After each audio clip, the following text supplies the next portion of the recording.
जो लोग हर काम को कल पे टाल देते हैं, अक्सर ये देखा जाता है कि वो उस काम को कभी नहीं करते, क्योंकि कल कभी नहीं आता। Tomorrow never comes. वक्त हमेशा आज में ही रहता है। कल तो सिर्फ हमारी योजनाओं में होता है। कल को कभी कोई इंसान जी नहीं सकता, सिर्फ आज और इस पल को ही जिया जा सकता है। यदि हम हर काम को कल पे टालते जाएंगे, भविष्य के लिए छोड़ते जाएंगे, तो शायद हम उन कामों को कभी कर ही नहीं पाएंगे। जो शक्ति, जो सामर्थ्य, जो समझ आज आपके पास है, क्या गारंटी है कि कल भी वो सारी चीजें आपके पास रहेंगी? एक दिन तो बहुत बड़ी बात है, एक पल में लोगों की जिंदगियां बदल जाती हैं।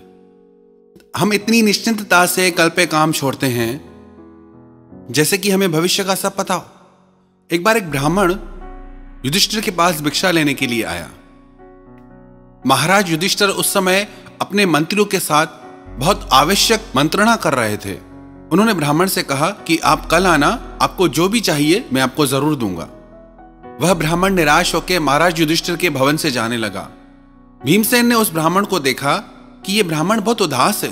कभी ऐसा जीवन में हुआ नहीं कि महाराज युधिष्ठिर के भवन से कोई ब्राह्मण उदास होकर लौटे। भीमसेन ने उन ब्राह्मण से पूछा कि आप क्यों उदास है? तो वो ब्राह्मण बोले, मेरी बेटी की शादी होने वाली है, उसी के लिए मैं महाराज युधिष्ठिर से सहायता लेने आया था। तो भीमसेन ने पूछा, क्यों, आपको सहायता नहीं मिली? तो ब्राह्मण ने कहा कि ऐसी बात नहीं। उन्होंने कहा कि आप कल आना, कल मैं आपकी सहायता कर दूंगा। भीमसेन बोले, अच्छा, महाराज युधिष्ठिर ने आपको ऐसा कहा?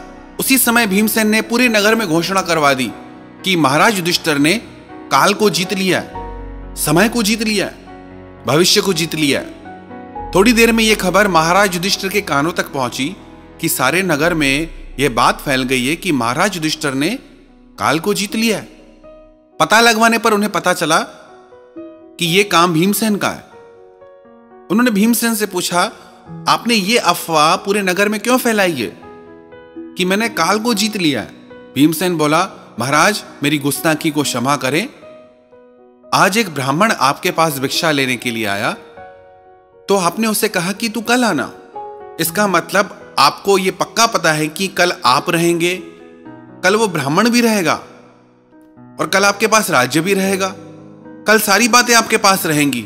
जरूर आपको पता होगा, तभी आपने उसको कल आने के लिए कहा। भीमसेन की यह बात सुन के महाराज युधिष्ठिर को अपनी गलती का एहसास हुआ।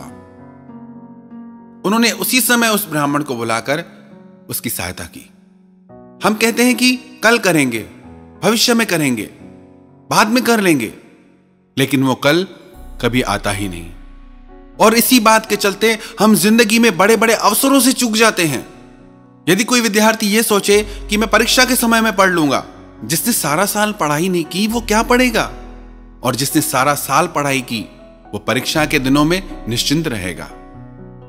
कई लोग कहते हैं कि हम कल से परमात्मा को प्रार्थना करना शुरू करेंगे। न कभी वो कल आता है, न वो प्रार्थना शुरू होती है। हम इतना निश्चिंत कैसे हैं भविष्य के लिए? हम कैसे कोई काम कल पे छोड़ देते हैं? कई बार ऐसी घटनाएं सुनने को मिलती है, जो इंसान कल तक हंस खेल रहा था, सबसे मिल रहा था, आज वो इस दुनिया में ही नहीं है। कुछ भरोसा नहीं जिंदगी का, कब क्या रंग दिखा दे। क्यों इतनी गहरी नींद में हम सोए रहते हैं? क्यों हम ये नहीं देख पाते कि जो अवसर, जो पल, जो घड़ी हमें अभी मिली है वो दोबारा नहीं मिलेगी। एक आश्रम में एक गुरुजी थे और सारे शिष्य तो बहुत अच्छे से अपने सारे कार्य करते थे, अपनी पढ़ाई करते थे, पर एक शिष्य ऐसा था जो बहुत आलसी था। वो हर काम में यही कहता था कि बाद में कर लूंगा। गुरुजी ने सोचा कि अगर ये ऐसे ही आलस्य करेगा तो ये जिंदगी में सब कुछ गंवा बैठेगा। कई बार हम अवसर को पहचान ही नहीं पाते, हमें लगता है कि बाद में देख लेंगे। कई बार लोग ऐसे भी कहते हैं कि काश उस पल में हमने ये निर्णय ले लिया होता, कि काश उस पल में हमने ये काम कर लिया होता, तो आज जिंदगी कुछ और होती। सिर्फ उस एक घड़ी के लिए, एक पल के लिए लोग तरसते हैं कि वापस से वो एक घड़ी, वो एक पल मिल जाए मुझे, तो सारी जिंदगी मेरी बदल सकती है। कम मत समझना एक घड़ी के मोल को भी। तो गुरुजी ने देखा कि ऐसे तो ये अपना जीवन बर्बाद कर लेगा, ये तो कुछ करेगा ही नहीं। क्योंकि जो लोग कल पे काम छोड़ते हैं वो कुछ नहीं करते, एक दिन उन्होंने उस शिष्य को अपने पास बुलाया, उसको एक पारस पत्थर दिया। गुरुजी ने कहा कि इस पत्थर में इतनी शक्ति है कि यदि लोहे को स्पर्श करा दो तो वो सोना बन जाएगा। 2 दिन के लिए तुम्हें मैं ये पत्थर देता हूं, तुम जितना चाहे इससे सोना बना लो। वो शिष्य तो उस पत्थर को पाके खुश हो गया कि अब तो मेरी जिंदगी आराम से गुजरेगी, कुछ करना ही नहीं पड़ेगा, कितना सोना आ जाएगा मेरे पास। गुरुजी ने उसको पत्थर दिया, उसने कहा थोड़ी देर बाद में बनाता हूं। सुबह का दिन हुआ, दिन की शाम हुई, फिर सोचा अब तो शाम हो गई है, रात होने को आई है, कल बना लूंगा। अपनी आदतवश दूसरे दिन भी उसने यही सोचा कि थोड़ी देर बाद में बना लूंगा। ऐसे थोड़ी देर करते करते सांझ हो गई। गुरुजी आ गए। गुरुजी ने कहा कि मुझे मेरा वो पत्थर वापस करो। वो बोला गुरुजी एक दिन के लिए और दे दो मुझे, मैंने तो अभी सोना बनाया ही नहीं है। गुरुजी ने कहा तेरे को चाहे कितना भी समय मिल जाए तू सोना बना ही नहीं सकता, तू अपने सारे समय को मिट्टी बना रहा है। वो बोले पत्थर में शक्ति नहीं सोना बनाने की, समय में शक्ति है। तू अपनी पूरी जिंदगी को सोना बना सकता है पर तू उसे मिट्टी की तरह गंवा रहा है। यही हालत हमारी है। हम अपनी जिंदगी को सोने की तरह बना सकते हैं पर प्रमाद के चलते, आलस्य के चलते कि बाद में करेंगे, किसी से माफी मांगनी हो, क्षमा मांगनी हो तो बाद में मांग लेंगे। इस चक्कर में हमारे उलझे हुए रिश्ते कभी सुलझते ही नहीं। किसी से भी माफी मांगनी हो ना, यदि आपको लगे कि मुझे माफी मांगनी चाहिए तो आज इस पल में मांगो। तभी बड़े बुजुर्गों ने कहा है कि शुभ कार्य करने में कभी आलस्य मत करो। आप इसका अन्यथा अर्थ ना लें कि किसी से झगड़ा करना हो, किसी पे गुस्सा करना हो तो वो आज ही कर ले। नहीं, जो भी कार्य हमारी जिंदगी को बेहतर बना सकते हैं, सुंदर बना सकते हैं, खुशहाल बना सकते हैं, उन कार्यों को करने में देरी नहीं करनी चाहिए। कई बार लोग जिंदगी हाथ से खो बैठते हैं, प्यारे से प्यारा रिश्ता हाथ से चला जाता है। इस आलस की आदत से बचें। नेवर से टुमारो, कभी मत कहना कि ये कल करूंगा। जब भगवान राम और रावण का युद्ध चल रहा था, रावण हार चुका था। उस समय भगवान राम ने लक्ष्मण से कहा कि रावण अपने अंतिम क्षणों में है और रावण बहुत विद्वान है, तुम जाओ उससे कोई शिक्षा लेके आओ।